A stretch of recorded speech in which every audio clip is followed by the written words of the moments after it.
3 overrated Cartoon Network shows that were actually trash. Oh, why do you guys tag me in videos like this? 1. Adventure Time. Let's hear them out.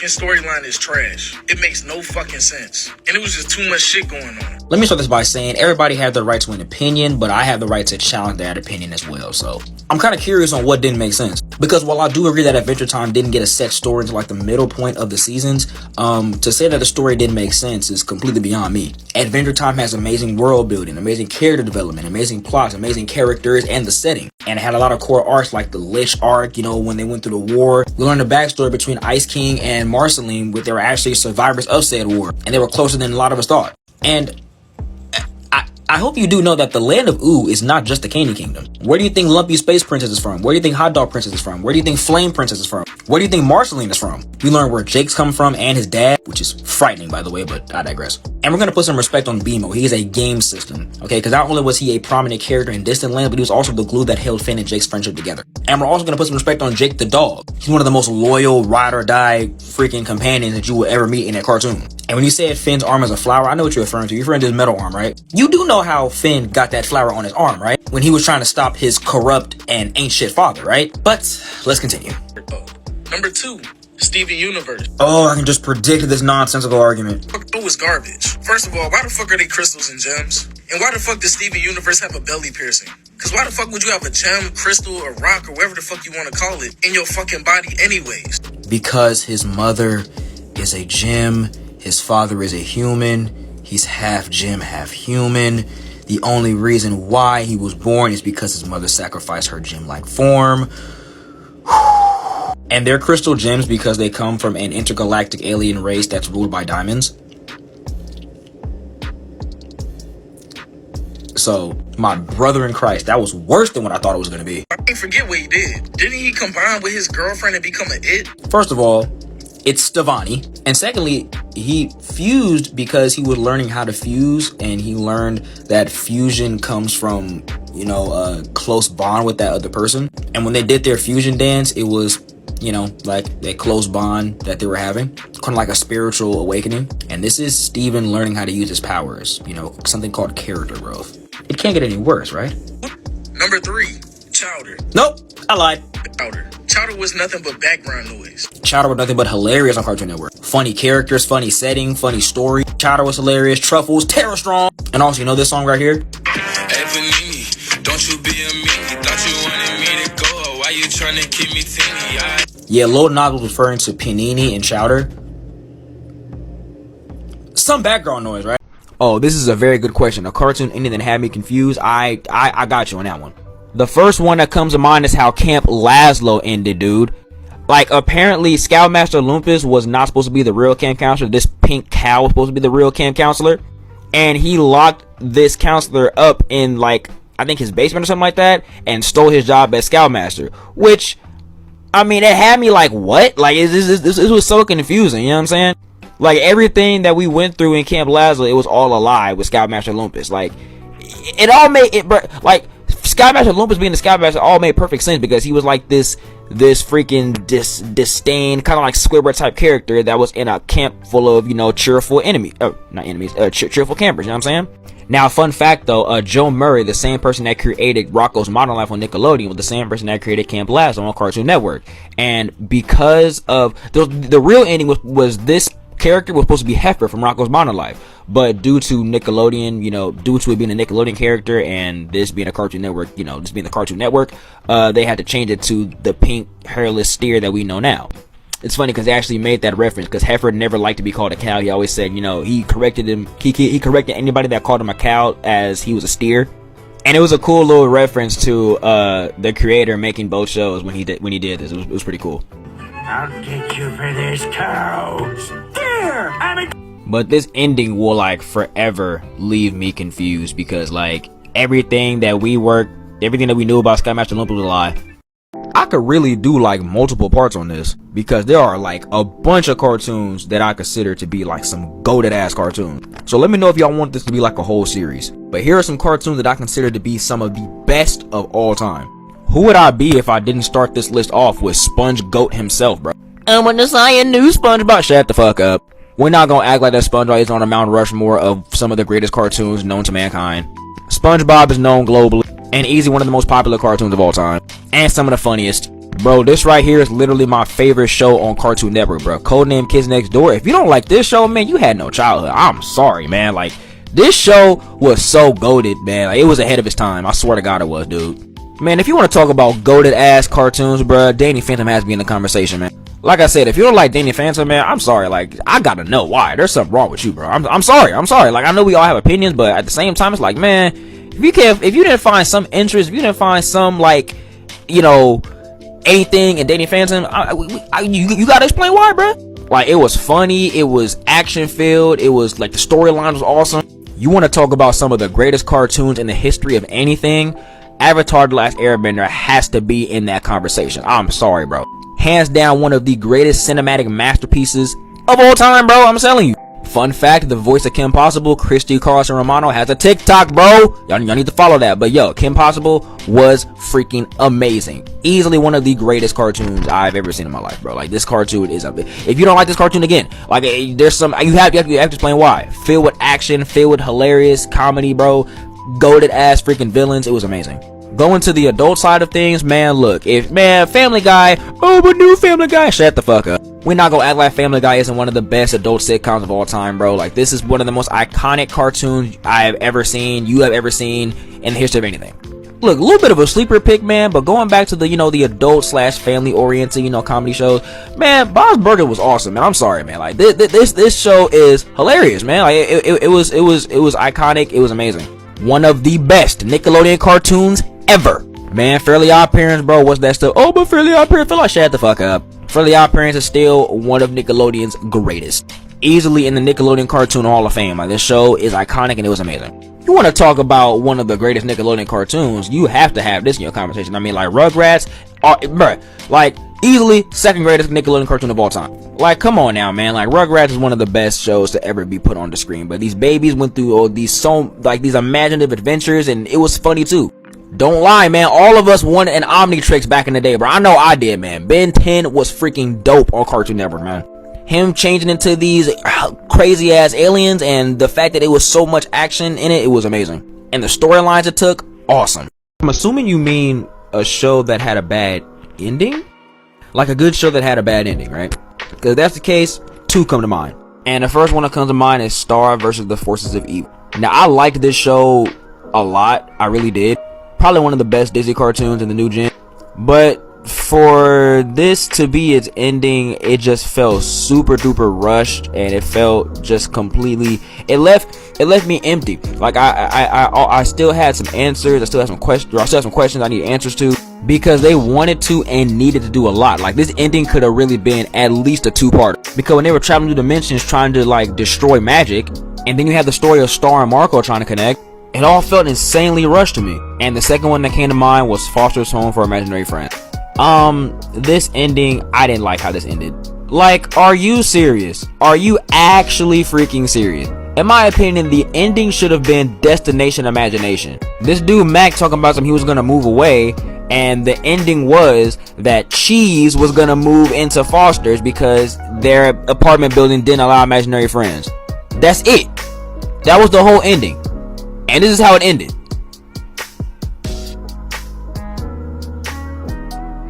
The undrawing of Foster's, bro. Like, come on.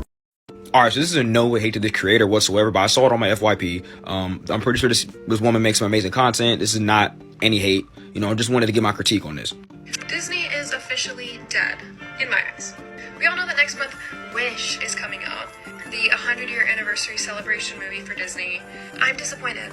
As someone with a degree in animation, I look to Disney as what is supposed to be the pinnacle of animation. Consumers asking for you to make a new movie. You see your consumers asking you to go back to traditional 2D animation. You see your community asking for diverse characters and representation. And so you do. You give us a woman of color protagonist. Okay, we're gonna stop it right there because there's a lot to unpack right there. So if you guys don't already know, Disney is coming out with a brand new movie to celebrate their 100 year celebration called Wish. And the animation style is very unique. I love it. It's something that we've never seen from this point.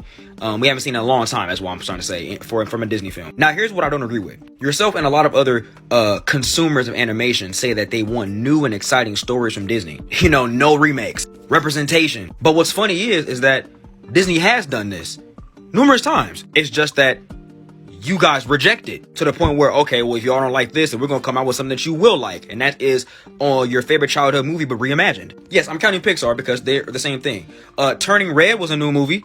Turning Red was something that we never seen before. Turning Red was a new story. It wasn't a princess movie. Turning Red wasn't a remake. And at least in my opinion, this movie was really good. Like, I don't know why people like to hate on the movie for some reason, but this was not as nearly as bad as you guys say it is. The music and the jokes hit. Encanto was a new movie. It wasn't a princess movie. It wasn't a remake. It was a brand new movie with a brand new story with a brand new plot line. And that was widely popular. How many of y'all remember Strange World?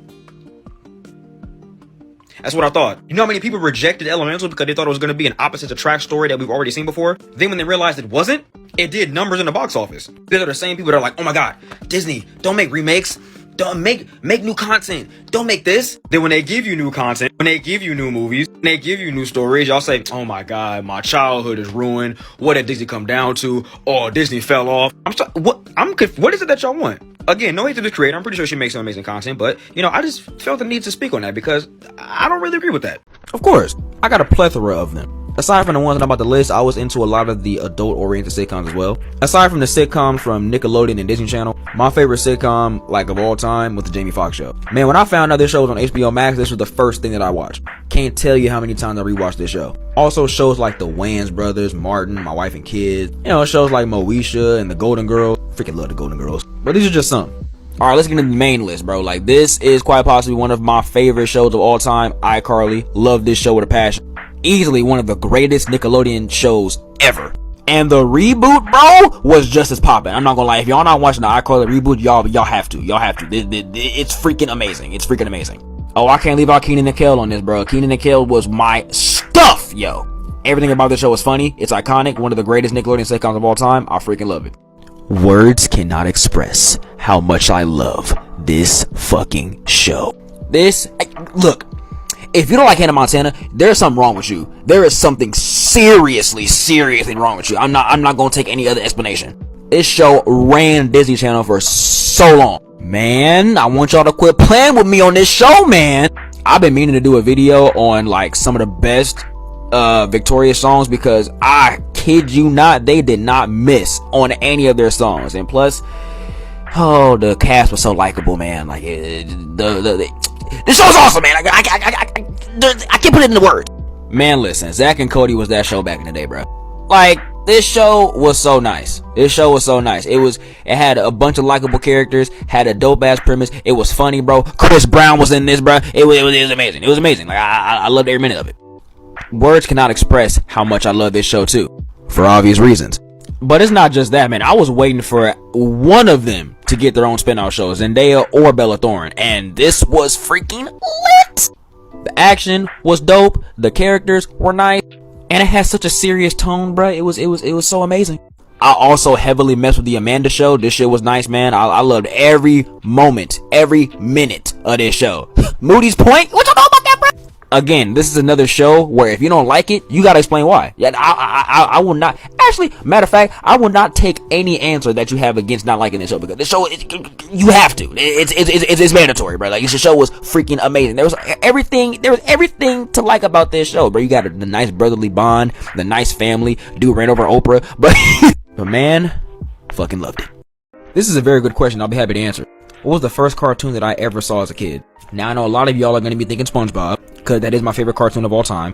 But SpongeBob actually was not the first cartoon I ever seen. The very first cartoon, I remember this vividly, when I was 5 years old, was this right here. You never know what's around the bend. Big adventure, all bringing the bring. When you're curious, I like curious, y'all. Swag, when everything is so glorious. Yes, Curious George was the very first cartoon that I ever saw when I was 5 years old. You guys are probably hearing fireworks in the background. I don't know if my mic is picking it up, but it's the 4th of July, so yeah. But I still watch Curious George to this day. It's still to this day one of my favorite cartoons of all time. I owned all the books as a kid. I had Curious George t-shirts. I owned all the merchandise. I even had a Curious George stuffed animal. I remember exactly what it looked like. It was Curious George. He had a beanie on and he had a scarf. It was like red and blue. And if you pressed his hand, he made little monkey sounds. I remember that so vividly. Hopefully I can find a picture of it on screen. But before there was a SpongeBob in my life, there was a Curious George in my life. And if I'm being honest, if it wasn't for Curious George, I wouldn't be as into cartoons as I am right now. And this was back when I was 5 years old. I'm 21 years old now. To this day, I always keep up to date with the latest cartoons. I always go back and see what cartoons I've never seen before, because there is some that I have not seen before at all. There's this big misconception that I've seen every cartoon known to mankind, which is impossible. I have not seen every cartoon known to mankind. I have seen my fair share, though. I've seen a lot. But my boy Curious George and the man with the yellow hat, those two characters will always be some of my favorite characters of all time. And if this little guy didn't exist, you wouldn't get Jasiah. You wouldn't get the king of cartoons. So I saw this post on Instagram about historically accurate Disney princess dress designs and princess designs as a whole. Let's look at some of these. Cinderella's is nice. I like her. And I like how more detailed her hair is too. That's pretty nice. 9 out of 10. Ariel's is really good. I like hers. I like how her bow has like the same design as like that part of her dress. It's pretty nice. 10. Now, correct me if I'm wrong, but I believe Jasmine is supposed to be Arab, and this resembles Indian designs or Indian culture. Not really historically accurate. Plus, at this point, Jasmine was unmarried, and I forgot what that dot in the middle of the forehead is called. But I've been informed that you only get that when you're married, I think, in Indian culture. The design is nice, but not really historically accurate, so I give it a 6 out of 10. I believe that's Aurora. Immaculate. Love the color. Love the design. I love that. 10. I don't know about Snow White's, though. I liked her original design better. And I give it a 7. Let's talk about why I think Incredibles 2 is a really bad movie and a really bad follow-up to the original Incredibles. Let's hear her out. 20 minutes of the movie, Helen says, oh, this is still technically illegal. Like, we shouldn't be doing this. Like, I'm sorry, what? Superheroes are still illegal? Like, yes, they are still illegal. Please keep in mind, this is all due respect. I don't know this creator. What led you to believe that superheroes are suddenly legal now? Nowhere was it implied in the first movie or the second movie that the superheroes were just somehow going to be legal. Or excuse me, the beginning of the second movie, shall I say. The people that were saved at the end of the movie, they were just happy they were still alive. Yeah, they were warming up to the fact to have superheroes out in the limelight again, but nowhere did the movie imply, oh yeah, superheroes are going to be legal now. They really only implied that superheroes were going, they were going to warm up to the idea of superheroes being out in the open again. Because they don't want to take that exact same hit they took years ago with a bunch of those superhero lawsuits that cost them tons of money. And they fight the Underminer, they stop them, they save countless lives, and then they're like immediately like arrested. Like, oh wait, those supers are still illegal. How dare you do this? Like, where were you guys at the end of the first movie? Valid point. But the problem with that is that when the Incredibles took down the Omnidroid in the middle of Metroville in the first movie, the end result was way more successful than the end result of the second movie when they took down the Underminer. Or at least the Underminer's drill machine thing. And at least they stopped the Omnidroid and Syndrome. You want to know why they were arrested as opposed to the first movie? We didn't start this fight. Well, you didn't finish it either. Did you stop the Underminer from inflicting more damage? No. Did you stop him from robbing the banks? No. Did you catch him? No. Even if they wanted to let's just say, hypothetically speaking, right? Let's just say that the superheroes, they're legal now. They didn't even do their jobs. So like, even if they like wanted to bring superheroes back into the limelight, they didn't even do their jobs. That's why they were arrested. They caused way more damage than he did on top of his, additional property damage. They didn't catch him and he still got away with his crime. So it's like, yeah, you're gonna be arrested. You said a couple people cool, but like, you still did all this stuff that was not okay. You're still gonna have to pay for that. All of the character growth from the first movie is reset to 0. I can give you that one. That's false. Mr. Incredible learned 2 things in the first Incredibles movie.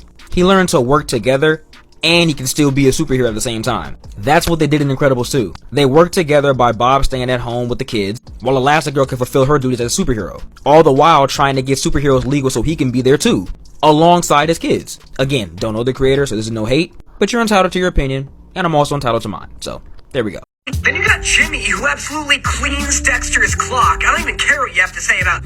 What? No. Absolutely fucking not. There is no way that Jimmy Neutron beats Dexter. I find it very interesting whenever we have this conversation. First of all, I was tagged in that video. I would never do that video if I didn't get tagged. But I find it very interesting whenever we have this conversation. You guys just prove time and time again that like you've never watched Jimmy Neutron. Because let me explain something to all of you real quick, right?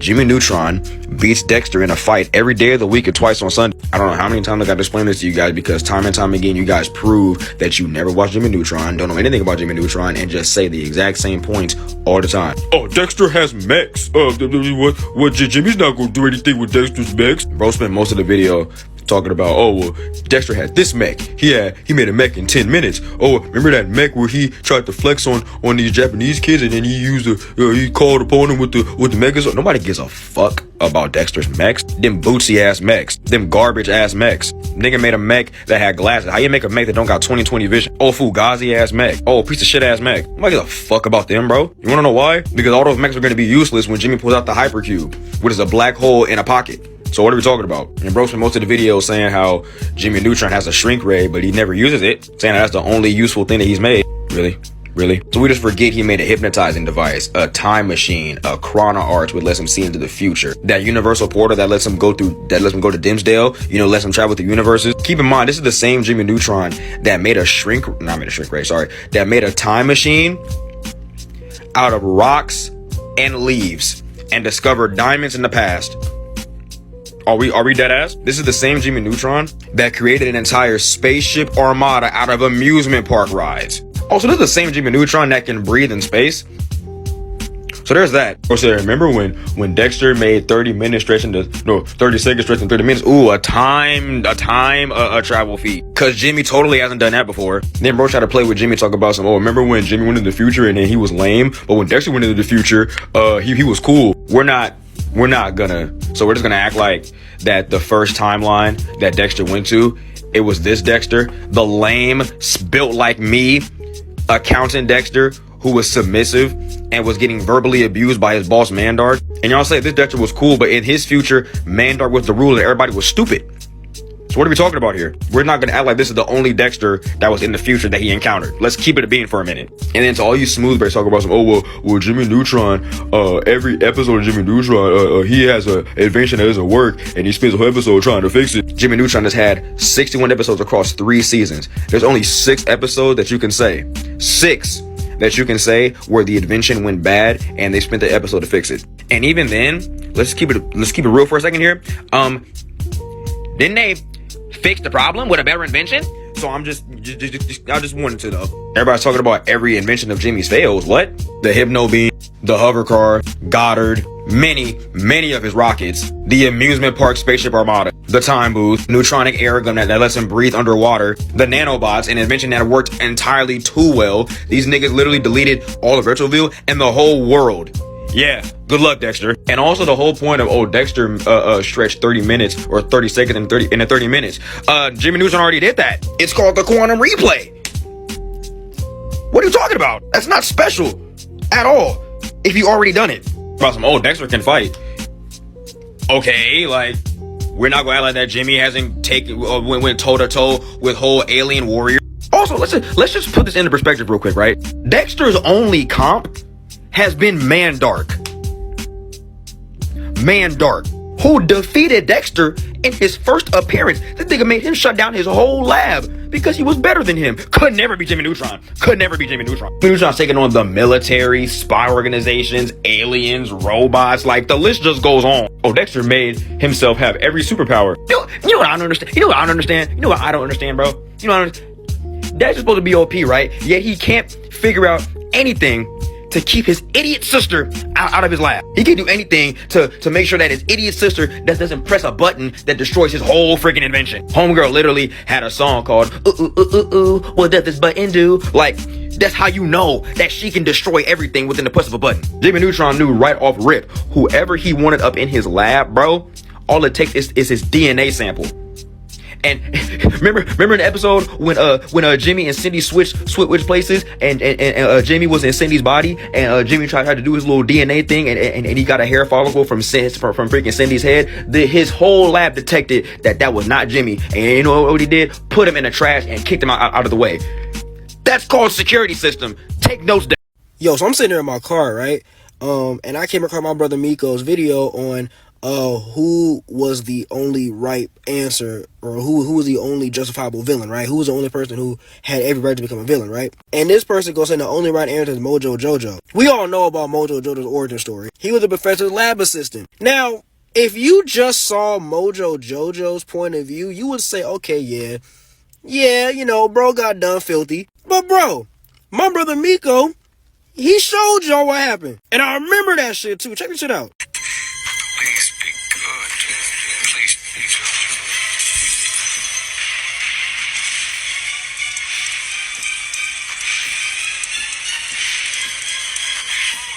Jojo.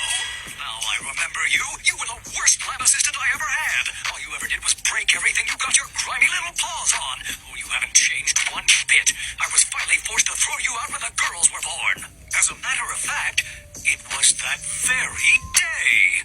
I was busy working on my formula for the perfect little girl. I had added the 3 essential ingredients, sugar, spice, and everything nice, when all of a sudden, you pushed me, which caused me to accidentally smash into a container of chemical X. And then I just had a little Berleezy exposed epiphany moment right now, because you wanna know who the motherfuckers remind me of, low-key? Look! Both got the same dumbass big-ass head. They got the same dumbass motives for becoming a villain. This nigga was no help, was a fuck-up, and in turn, had one of the worst origin stories to become a villain. This nigga was a fuck-up, which in turn caused him to become one of the worst. Bruh, what? How can this person say that when my nigga Hines was right there? Both of his parents didn't show up to his birth. His parents forced him to become a garden gnome, which in turn led him to losing his only friend. You wanna know who his only friend was?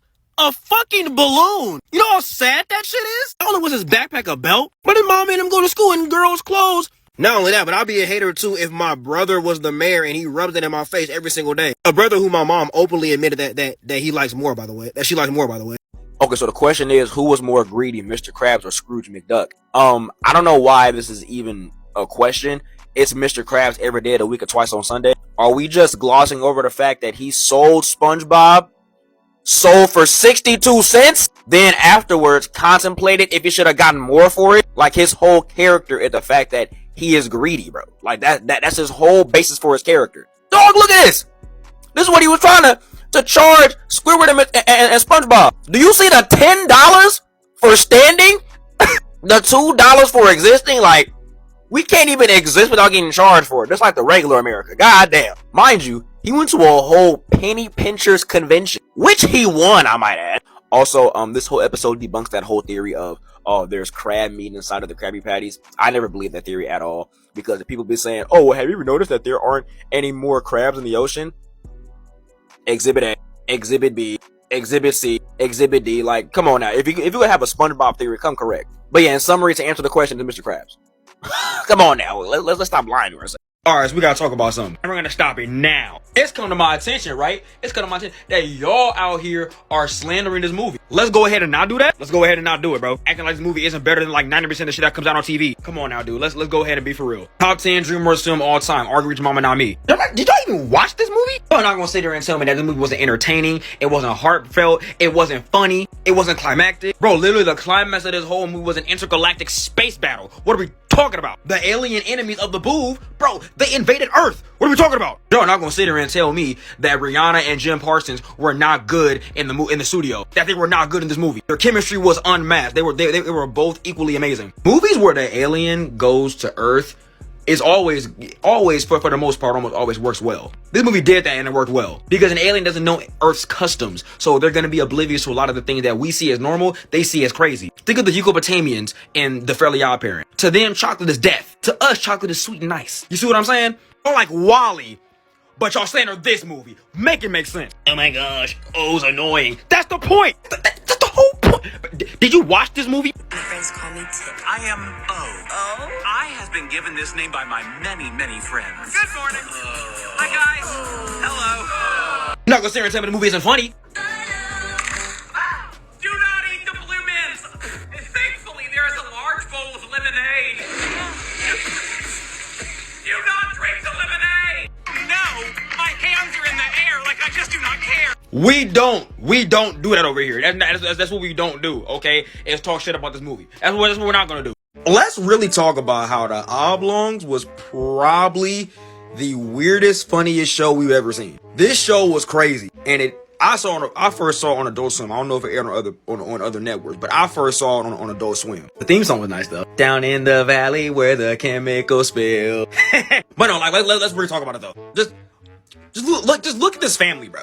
Nigga ain't got no arms or legs. I don't know how that happened. I totally forgot. Siamese twin. The little girl barely had a face, and she had that weird little growth on her head. Milo was funny, bro. But he was bald, one eye, only had one hair. I mean, Pickles was like the only one that was actually kind of normal. She was just bald, you know what I'm saying? That's all she was. And she was super tall. Like, their cat had a smoking problem. Like, what? Like, let's really talk about it for real. Cause, bro. Nah, y'all remember the Debbies? They were literally all the same. Well, I got y'all here. The friend group that Milo had. Homegirl had half a face. Look at her chest. Helga, I mean, bro's backside was crazy. And Homegirl was obsessed with all things death. No, because remember that episode where, I think it was the very first episode too, where one of the Debbies was actually an alien, and she only liked Milo because she wanted to experiment on his brain? Nah, this show was crazy, bro. I swear to God it was. But it was also funny. I think it's HBO Max. Watch it. Let me redo this video because I know I can do it in under like 2 minutes or less. So I made this video talking about how big corporations and big companies, they know how kids work nowadays. They know kids like toilet humor, randomness, you know, flashing colors, rapid movement, all that. And so they capitalize on that in the new generation, which is why I believe that Teen Titans Go lasted for this long. To which I got this response by McGruber, basically saying, no, the show that we watched back in the day were just as dumb as Teen Titans Go, which is fucking cap. First of all, your whole demeanor in this video, like with all the fucks and shit like that, first of all, you gonna tone all that down like a couple octaves when you're talking to me. That's order number one. And number two, let's talk about what substance means, because substance means quality. It means meaningfulness. The show that we watched back in the day had meaning. They had quality. Matter of fact, I saw a comment that related to this particular type of topic. I think it was on my older video that said, the show that we got back in the day deal with so many serious topics and shit like that on a daily basis. Shows that deal with those topics back then, nowadays, is a rarity. You might get the regular shows and the Adventure Times and the Craig of the Creeks every blue moon. But back then when you had shows like As Told by Ginger, Hey Arnold, Rugrats, the Rugrats All Grown Up, Teen Titans, Danny Phantom, Avatar The Last Airbender, pretty much every single superhero show, you get quality, you get meaningfulness. The difference between humor in a show like Fairly Odd Parents and SpongeBob in a show like Teen Titans Go, or Uncle Grandpa, or Sanjay and Craig, or Annoying Orange, or Fanboy and Chum Chum, just name a freaking few, is that their humor is actually clever. It's actually funny. It actually sets up a clever punchline. That's why shows like Tom and Jerry and Looney Tunes lasted this long, because they have clever jokes, they have clever scenes, they have clever punchlines. You know what's a clever joke? Billy from The Grim Adventures of Billy and Mandy opening a window, trying to, you know, most likely gonna go through it, right? Only to still jump through said closed glass window. That was clever and that was funny. A clever and a quality joke of that entire interaction between Patrick and Man Ray and SpongeBob in that Mermaid Man and Barnacle episode. That whole interaction was hilarious. It was clever. It was funny. Tell me what's funny about Cyborg and Beast Boy saying waffles the entire episode. Tell me what's funny about this show incredibly infatuated with twerking for whatever reason. Tell me what's funny about all the toilet humor that they show in this show. Jasiah, comedy is subjective. Let me tell you why that's not a valid argument in this discussion right now. It's because these shows are basically telling kids that they're dumb. They're dumbing down a lot of the humor for kids because they're kids, so they don't deserve quality shit. And lastly, I hate this argument that a lot of you guys love to make whenever we're critiquing the show like Teen Titans Go. Oh, you guys want the original back. Oh, well, if it wasn't tied to the original Teen Titans, it would still be ass. So I'm trying to figure out why this is an argument. If this show was called like Superhero Funhouse and it had all made up superheroes, this show would still be ass. I'm not gonna lie to you. So I don't know why is that an argument. If this show had no known DC characters at all, this show would still be ass. So like, what are we doing here? I'm not, nor did I ever come at a group of kids in that video. So you can shut that shit down right now. Here are some rapid fire hot takes that I would not be explaining myself on, because if I wanted your opinion, I would have asked for it. Therefore, I don't give a fuck, shit, or a damn what you think. Let's get up into it. The top 5 Cartoon Network shows of all time are as follows from 1 to 5. However, 1 and 2 are interchangeable. Ed, and Eddie, Teen Titans, Codename Kids Next Door, Regular Show, Foster's Home for Imaginary Friends. The top 5 best Nickelodeon shows are as follows from 1 through 5. SpongeBob, Avatar, Rugrats, Fairly Odd Parents, Hey Arnold. The Incredibles is the best Pixar movie of all time. Dragon Ball is the greatest anime of all time. However, if you said Naruto, I wouldn't be mad at you. WALL-E sucks. That's it. Yeah, Shrek 1 right here, is better than Shrek 2. Simple. Cars 1 and Cars 3 are both on equal footing. They're both amazing movies, and they're both not one's better than the other. However, now I'm thinking about it, I'd go as far to say 3 is better than 1. Yeah, Sonic beats Mario in a fight. Mario beats him in everything else. Movies, you might got a case. Shows, games, characters, Power Rangers, Jungle Fury, and Dino Thunder are the 2 best seasons. Simple. 2017 DuckTales is better than the 80s DuckTales. The Spectacular Spider-Man and X-Men animated series are the best Marvel cartoons of all time. Miles Morales is better than Peter Parker. And Jimmy Neutron can beat Dexter 1v1 in a fight every day of the week and twice on Sundays, and I've explained this like 10 times. The most underrated cartoon shows. Alright, I got you.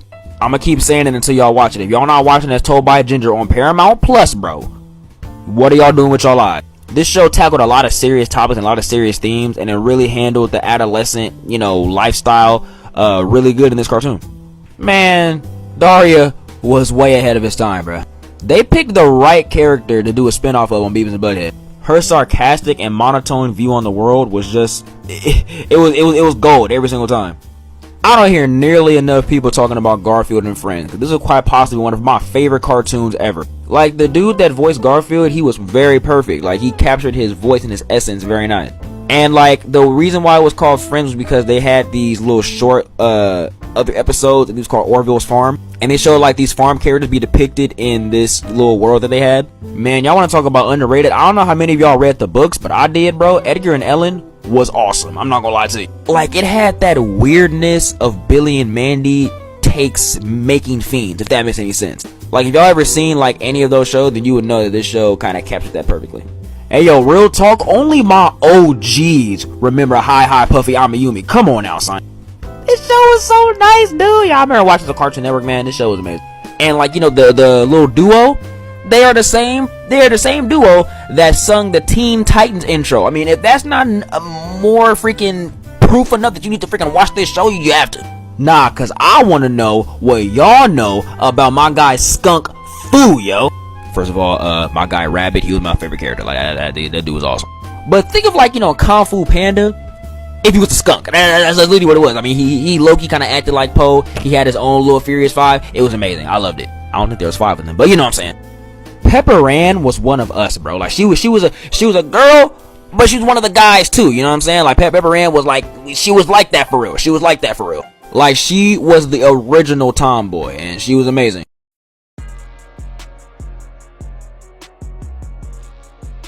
The post says trigger an entire fan base by using this image. I love it. Let's go ahead and get straight up into it. And if you mad, well, might as well put on a cape and be super mad then. Because I don't give a fuck. Starting off with the Chunin exams arc is better than the Dark Tournament arc. Now, I love Yu Yu Hakusho. I do. It's one of my favorite animes. But let's go ahead and just stop yapping. You know what I'm saying? And let's actually get serious. Chunin exams better than every way, shape, and form. Come on. Gaara versus Rock Lee. Neji versus Naruto. Rock Lee whooping Sasuke's ass with Sharingan. Too many iconic moments to put the Dark Tournament over that. Not gonna lie to you. Regular show is better than Adventure Time. It's funnier than Adventure Time. The action is better. The stories are better. The arcs are better. I will say this though. Adventure Time's world, I like more than regular show's world. I think Adventure Time has a very creative and fun-filled world. But aside from that, the regular show, hands down, is better. You already know how we get down over here, bro. Nickelodeon on top. It's the GOAT. Better than Cartoon Network and Disney Channel. Always has been, always will be. Avatar, SpongeBob, Danny Phantom, Rugrats, Drake and Josh, Kenan and Kel, iCarly, Victoria. Stop it! Miles Morales was always better than Peter Parker. I don't know when this narrative started, but we're gonna stop it. He walks better, breathes better, talks better, his swag's better, got better power, and he low-key has the better movies. Shrek 1 has always been better than Shrek 2. Let's go ahead and stop this narrative too. Shrek 1 didn't need 10 characters for the movie to be good. These 4 characters right here above me were the only thing that Shrek 1 needed. Shrek was a better character in this. Fiona was a better character in this. Donkey was funnier in this. Lord Farquaad is the best antagonist in the entire series. Y'all saw Donkey sing I Believe and y'all still said this? Come on now, son. Full House is better than Friends. I think that's self-explanatory. I don't even mess with white sitcoms like that, but Full House is one of my favorites. But both are better than Seinfeld, so, there's that. Mario's better than Sonic. Easily. And, another hot take, I think that Mario movie was better than Sonic's 2.